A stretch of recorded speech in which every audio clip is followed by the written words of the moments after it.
Hello!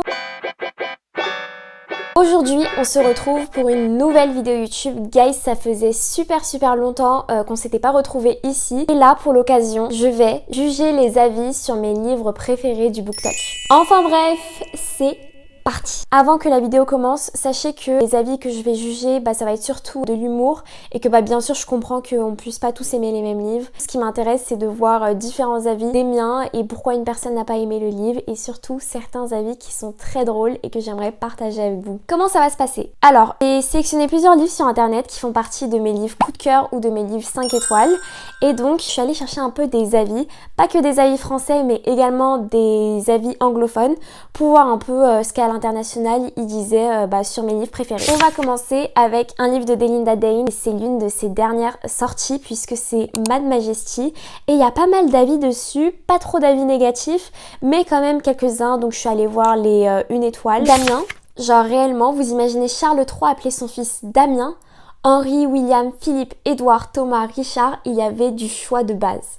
Rencontre Esmée et décide d'en faire la reine d'Angleterre. Moi je trouve que Mad Majesty c'est très cliché, mais justement j'adore le livre parce que c'est très cliché, c'est très réconfortant, c'est une petite romance en même temps avec tous les conflits politiques, puisque ça se passe dans un royaume, je trouve ça vraiment très intéressant et que visiblement l'autrice a regardé The Crown sans comprendre ce qu'elle racontait, n'a jamais ouvert Wikipédia ni un dictionnaire. Et puis un roi c'est Majesté.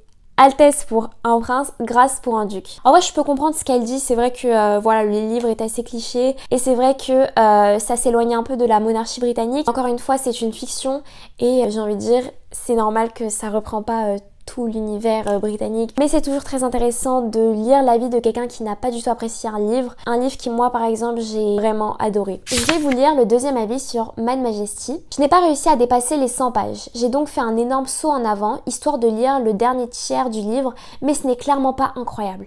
L'association entre écriture plate et sans saveur et des clichés en veux-tu, en voilà, m'a complètement coupé l'envie de lecture.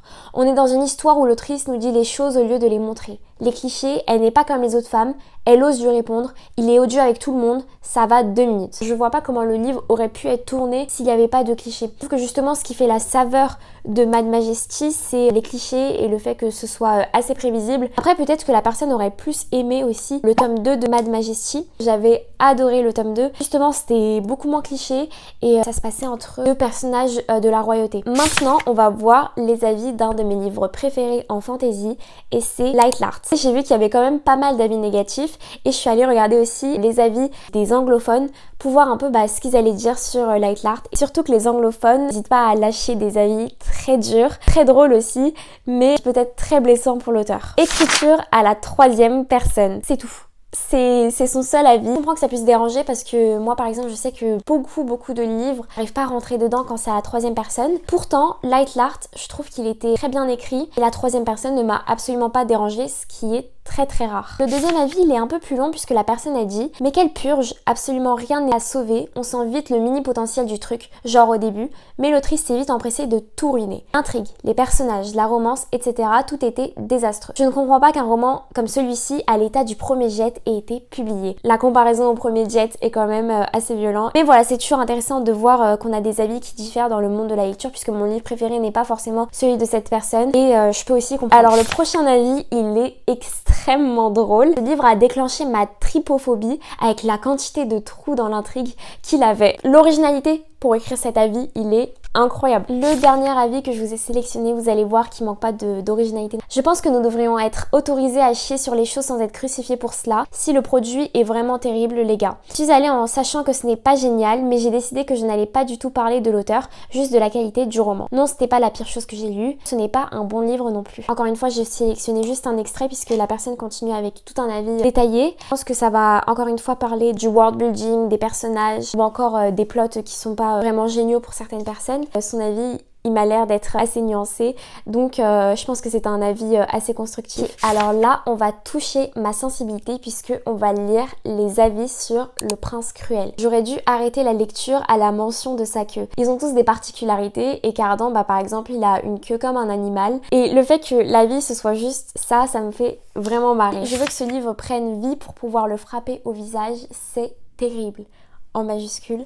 Écoute, pourquoi pas. Non, plus sérieusement, je peux comprendre les personnes qui n'aiment pas Le Prince Cruel puisque, encore une fois, c'est pas la meilleure fantasy, je suis assez objective sur ça. C'est vrai que ça peut faire assez enfantin, c'est vrai qu'il peut y avoir beaucoup de longueur et que ça va être très ennuyant en le lisant. Une autre chose que j'ai vue sur les réseaux et une raison pour laquelle Le Prince Cruel est critiqué, ou en tout cas était critiqué il y a 2-3 ans, c'est que tout le monde sur BookTok vendait ce livre comme une romantasy, alors que Le Prince Cruel n'est absolument pas une romantasy. Voilà, c'est une fantasy. La romance commence à apparaître à partir du tome 2, voire 3. Justement, moi, ce que j'avais kiffé, c'était surtout les intrigues politiques, personnages comme Jude, la storyline, etc. Et c'était vraiment ce qui m'avait attiré au début. Le prochain livre, c'est Divine Rivalité. Alors, ce livre, je l'avais lu l'année dernière et je l'avais vraiment adoré. Je le trouvais grave original, la couverture elle est super belle. La construction du monde est si mauvaise qu'à un moment donné, le personnage masculin principal dit qu'il aime l'été parce que c'est le retour de la saison du baseball. Ils utilisent des ascenseurs et ont de l'électricité, mais utilisent des machines à écrire. La guerre ressemble à des stratégies de combat qu'ils utiliseraient lors de la Première Guerre mondiale et il y a de la magie et des dieux. Je pense que nous devons commencer à lire plus pour acclamer de meilleurs livres parce qu'avoir plus de 25 ans et avoir cela comme un favori littéraire majeur est tout simplement mauvais. Je pense qu'on ne devrait pas juger des personnes qui ont Divine Rivalité en tant que livre favori et pas considérer ça comme de la sous-littérature. Voilà, encore une fois, c'est pas parce qu'on lit de grands auteurs ou de la littérature classique que des livres comme Divine Rivalité ne sont pas bien. Le fait de dire que si on a 25 ans et que c'est notre littérature préférée, je trouve que c'est un peu violent parce que voilà, encore une fois, c'est chacun son avis, chacun ses goûts et couleurs. J'aimerais introduire un nouveau concept à ce livre, le world building. Soit je peux comprendre parce que c'est vrai que dans Divine Rivalité, c'est axé plus sur la romance et les guerres, et c'est vrai que le world building, moi aussi au début j'avais un peu de mal à comprendre pourquoi il y avait les guerres, qu'est-ce qui se passait un peu. Je comprends l'avis de la personne et je suis même plutôt d'accord avec elle. On va lire les avis pour Assoiffé. Je vous dis que les Anglais ne ménagent pas leurs avis. Il y a une personne qui dit: j'aimerais pouvoir retirer mes yeux de mon crâne et leur donner un nettoyage en profondeur. C'est très violent, mais c'est aussi très drôle. Voilà, je note l'originalité. En vrai, je peux comprendre pourquoi Assoiffé n'a pas plu. Assoiffé, moi le premier tome c'était absolument pas mon préféré. J'ai adoré le tome 2. Jusqu'au tome 6 en fait j'ai adoré. Après j'ai trouvé qu'il y avait un peu de longueur et c'était pas forcément nécessaire. Et aussi je pense que Assoiffé c'est le genre de série qu'il faut lire quand on est adolescent. L'écriture de Tracy Wolff elle peut faire très jeune, elle peut faire très enfantine. C'est le genre de livre, je sais pas si dans 5 ans j'aurais autant aimé que lorsque je le lisais lorsque j'avais 15-16 ans. Le dernier livre de cette vidéo c'est Shatter Me. Guys, je crois que là on a l'avis le plus drôle de toute la vidéo. Ce livre c'est ce que je vois dans le coin de ma chambre lorsque je fais une paralysie du sommeil. S'il vous plaît, mais 10 sur 10 l'originalité. J'aurais jamais pensé à dire ça d'un livre. Paralysie du sommeil. Tout ça parce qu'en hashtag en plus elle a mis Stupid Main Characters.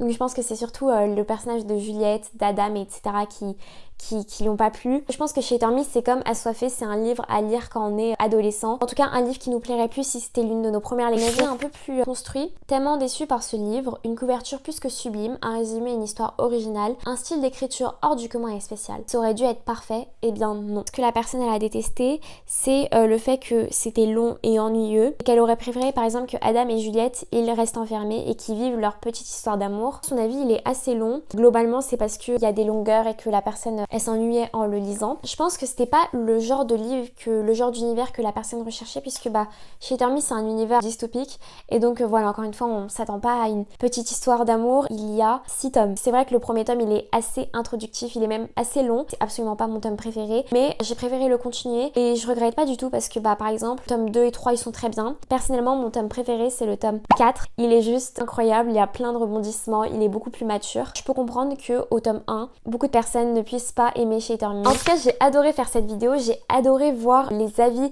que pouvaient avoir certaines personnes sur mes propres livres préférés. Ça me permet aussi de remettre mon propre avis en question, d'avoir un regard beaucoup plus objectif sur ce que j'ai aimé de mon livre préféré et ce que j'ai pas du tout aimé. Si vous avez aimé cette vidéo, n'hésitez pas à la liker et n'hésitez pas à vous abonner pour peut-être une partie 2. Moi je vous fais de gros bisous et on se retrouve très bientôt pour une nouvelle vidéo.